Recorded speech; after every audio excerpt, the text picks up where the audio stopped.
Hey, what's going on? Welcome, Cave Dweller, to RJ's Cave. I'm RJ. You are awesome. Thanks for joining me for this video that, well, this was one I didn't plan on making.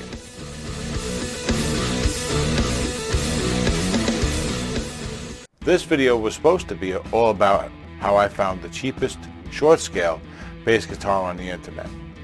But it's not about that. Now, it's about a fail. Whose fail?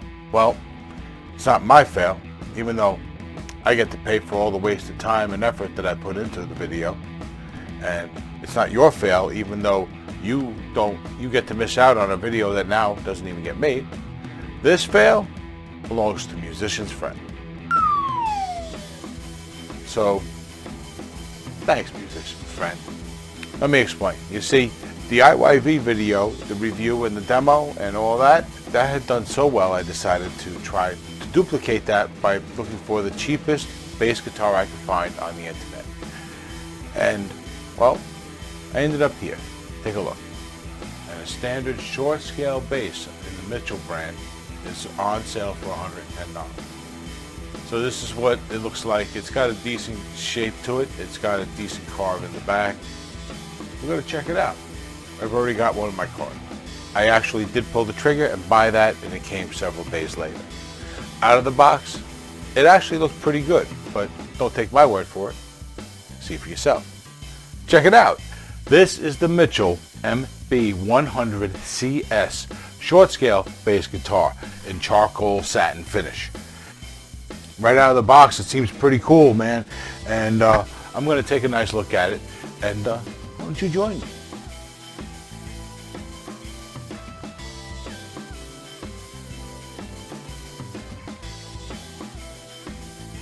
Now, on first inspection, it looked pretty good, right? But then, on closer inspection, I noticed that there's a bow in the neck. So that meant we were going to be doing the truss rod next on the video. Only we didn't get that far, because no matter how hard I tried, I couldn't get the truss rod to move. It's totally seized. It won't move left or right. Nothing. So, basically, the video ends right there. Our story, however, Musician's Friend basically screwed me. They sold me a busted bass, right? Box was never opened. It was never inspected. Basically, they got it in, they marked it in, moved it from one pallet onto a shelf, and then I came along and ordered it, and they sent it out the door. That was it. So, they sold me a busted bass. But I'm not keeping a busted bass. Neither should you. I checked out the return policy, and don't you know, at least on the website, the return policy sucks. Well, at least for a guy like me who's spending $110.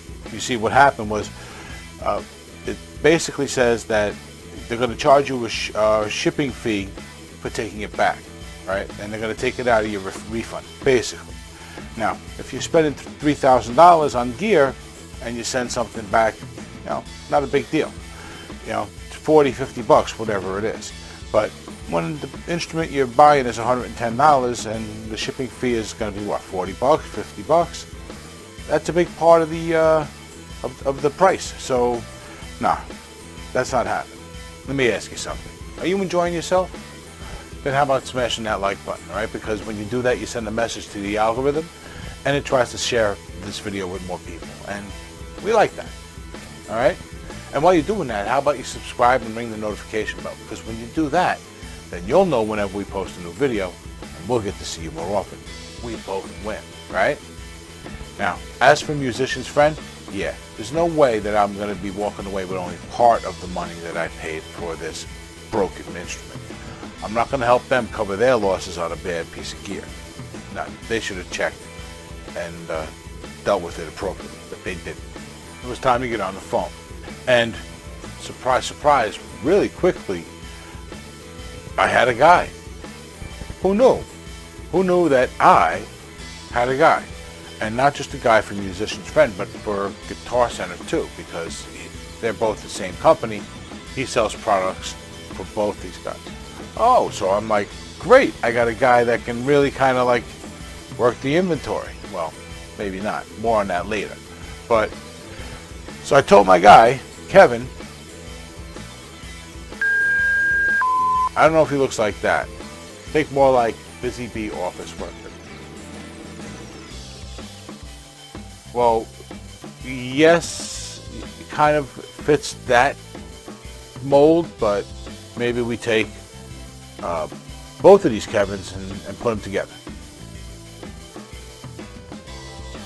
There you go. That's it, yeah. So I tell Kevin what's going on, and Kevin says, no problem, Mr. RJ, we can take care of this. He quickly looks around, finds out that there's actually not a lot he can do because there's no inventory in Musician's Friend. So basically, I got to get a return. So, thanks, Musician's Friend.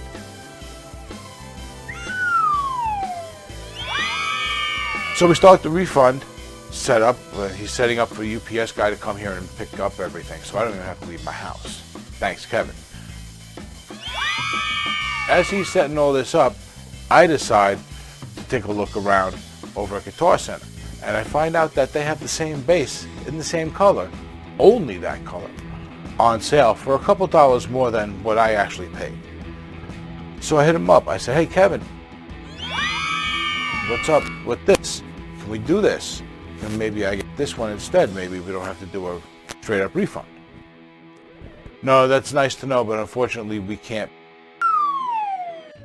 Bottom line is, I have to get this instrument picked up. It's got to get sent back to them, and then it's got to get processed, and then I get the refund. Each of these things could take several days. So, thanks, Musician Friend. And I gotta hope that the instrument's still on sale then. If it is, then I can buy it. So, thanks, Musician Friend. And it gets worse, because don't forget, this is going to be more expensive than what I originally spent. If they had sent me the proper instrument in the first place, I'd be done, right? And I would have paid a total of about 120 bucks. So, thanks, Musician Friend. By the way, if you want to help with that, all you got to do is click the Super Thanks button down below this video and you can leave us a tip. Or you click the link for the RJSCAVE store, Cave Dwellers, in the description below the video, and you can buy a hat, a t-shirt, a coffee mug, or a bumper sticker, and that'll help us out as well. So yeah, so it's going to cost me money and time. There's going to be 4 videos I got to figure out and make. I got to write them, I got to plan them, all that stuff. And then the other 2 videos I still got to do now have been pushed back, so that too. So there's going to be like 6 videos I got to work on. And yeah, thanks, Musician's Friend. Now, you guys don't go anywhere. Keep an eye out for more on this, because I am going to try and get this instrument as soon as possible. Hopefully, fingers crossed, everything works out. But you won't know if you don't check out the next video. And oh, that should be interesting. You might want to make sure that you don't miss out on that. All right? If you haven't, subscribe, ring the notification bell, like the video, all that good stuff. All right? So anyway, that's it for this one. You guys have been awesome. I've been RJ. Until the next one, take care.